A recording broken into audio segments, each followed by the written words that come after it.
మీరందరూ తప్పు చేయలే మనం ప్రతి ఒక్కరిని ఆదుకున్నాం మనం. నేను బాధపడుతున్న ఇప్పుడు ఏంటంటే చాలామంది మీరే కాంగ్రెస్ పార్టీ పట్టుకొచ్చి అన్న మావిడన్న చెయ్యన్న, బీజేపీ పట్టుకొచ్చి మా బంధువు అన్న, మా తమ్ముడు అన్న,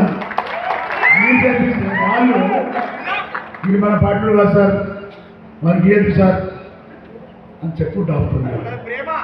ఎంత అన్యాయం అంటే ఈ అన్యాయం బాగులాగా నేను చెప్తున్నాను మీకు. ఎవరి ఆఫీసర్లు కూడా మా 10 ఏళ్ల కాలంలో ఒక ఏసీని ఒక మాట లేదు, నేను మాటలు సీఎం చెప్పాను, ఏసీని చెప్పిన, కానీ నేను ఎస్ఐతో మాట్లాడలేదు.